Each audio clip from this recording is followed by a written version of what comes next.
Jack, first of all, talk to me about the last 12 months, how they've been for you. Obviously, you had the injury and a lot's happened in the last 12 months. Just talk to me about how you assess this year. Yeah, I feel like it's been a rebirth. I linked up with Sam Jones, who then linked me up with Eddie Hearn and Matchroom Boxing. And I've gone from strength to strength.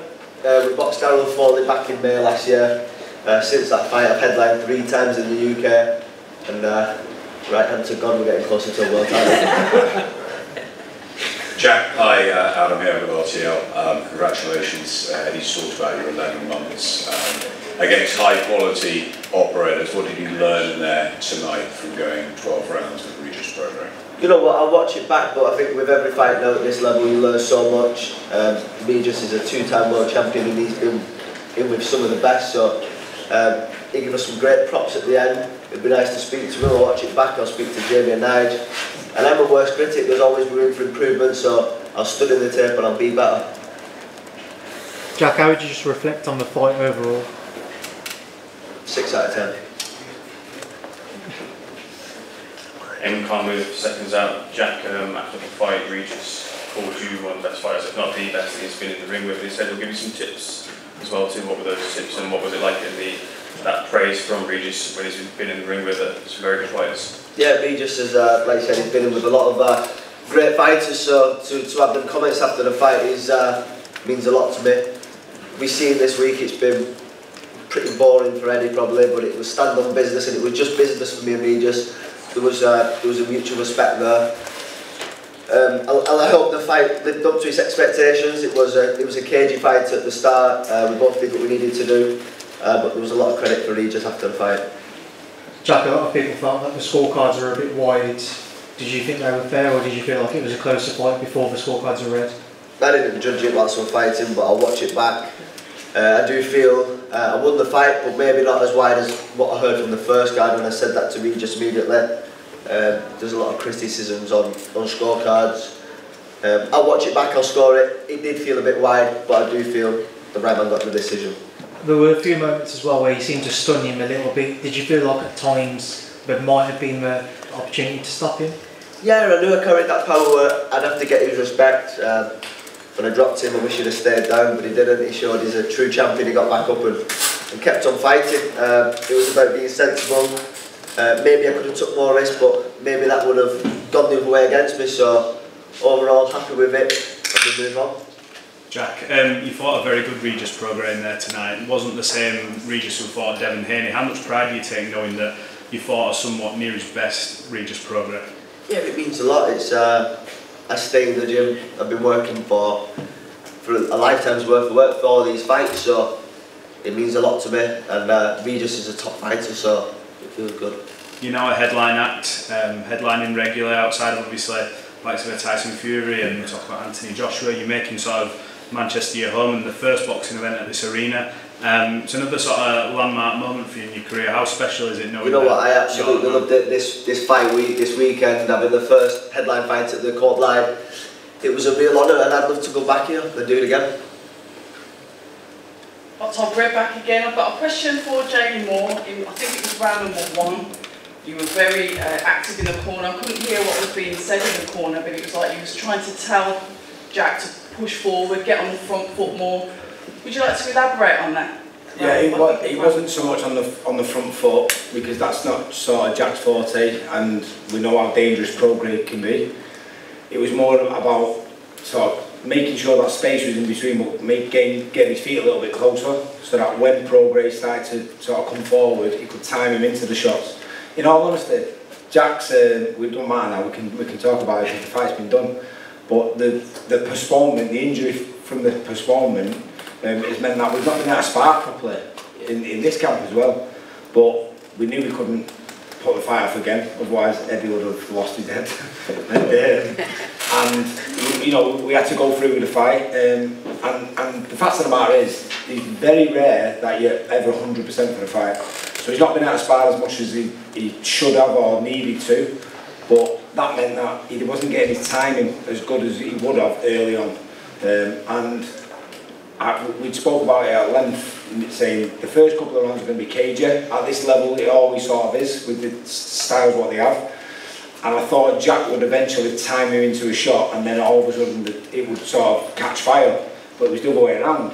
Prograis caught Jack, and you know, honestly, Jack's response was brilliant, and that was the turning point really. When you think about it, if Jack hadn't responded in the way he did, then it could have been a very different night. So I'm proud of him. Thank you. This is to James Shield from IS, but I'd also be interested in getting James' thoughts maybe on this. I know at the end Regis said that he would have a word with you, give you some tips. Explicitly, is that an offer that you would accept? And if you do, what particularly would you want to pick his brains about? Yeah, Regis has been there and won the world title, so it'd be an honour. We've got time now between now and next year where we could hopefully get away training, we could go to America, get in the gyms and just share some ideas and maybe get to work, do some sparring, pick up some tips. I don't think in boxing you ever stop learning, so I'm always open to learn.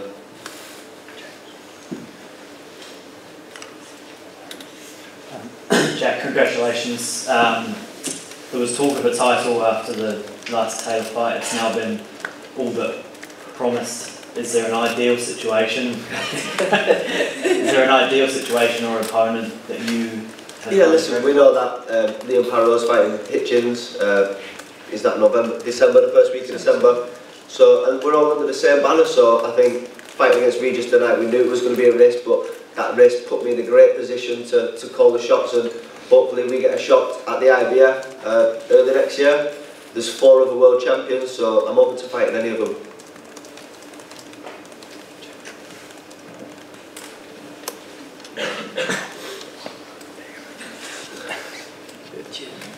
Hi Jim, Don Farrell, Sporting News, congratulations. Thank you. To yourself and Jamie actually, after those 4 pretty cagey, hard to score rounds maybe, to go down for the first time in a fight of this magnitude, what's going through your mind then in terms of keeping calm and how you approach the rounds coming up, and yeah, what's going on in your mind? You know what, I'll watch it back, but it was coming forward with punches and maybe I caught a glancing blow. I didn't feel buzzed or hurt at any point, so I can't say I felt like I got dropped. Obviously, I went over, touched the canvas, so I got a count. It was about listening to Jamie, the instructions, staying calm, collected, and knowing not to make any mistakes and reacting in the wrong way. Yeah, I just think, am I right in saying that that's the first time you've been down, Jack? Quite, like, technically down?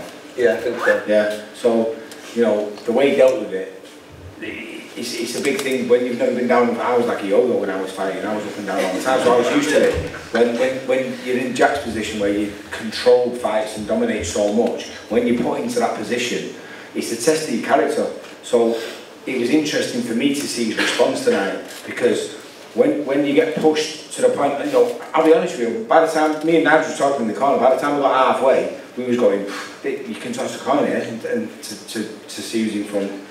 As it turned out, the scorecards was quite wide, but I wouldn't have had any sort of arguments if, by the time we got to the end, it was 117, 115 or something like that. It was that close, and I said that to Prograis in the ring. I said those scorecards didn't do the justice to the effort that you put into this fight. Obviously Jack won, but I just think that, you know, moving forward now, Jack, we have to be careful. I think we spoke about it before with Eddie. We have to be careful about the types of styles you match with. And I knew the first few rounds would be cagey, but I knew it would catch fire as soon as someone clipped the other one. You know, moving forward, if Hitchens wins, then of course we're going to go for it. We want to win a world title, but I don't think stylistically it'd be a great matchup. I don't think Haney's a great matchup because of the way they both fight. Whereas Catterall, I think he's a phenomenal fight. I think it's a really good stylistic matchup. Jack, just here. Obviously, previously to this fight, you had a lot of bad blood with Josh Taylor, and there was no bad blood leading up to this one until, obviously, you've all alluded to what happened the other day. But yeah, it was a bit of a low blow, and I think as much as people laughed at that, Sam, I did feel bad for you. Just in terms of don't worry. Just in terms of that, no one knew that was coming. Okay, so in terms of that, was there a discussion afterwards? He tried to throw you off mentally before this fight. No, I think you as a fighter, yeah, you perfect fight week, but I think that goes with everyday life. Depends who you're with. If you're with Josh Taylor, then you know you're surrounded by a dick. If you're with Regis Prograis, he tried to throw a spanner in the works fight week, but I think I've had 30 fights now. I'm experienced enough to know to keep switched on and do what we need to do. So it was water off the duck's back, but it was quite funny because Sam got the backlash and got a few giggles since. Right, on to God. Yeah.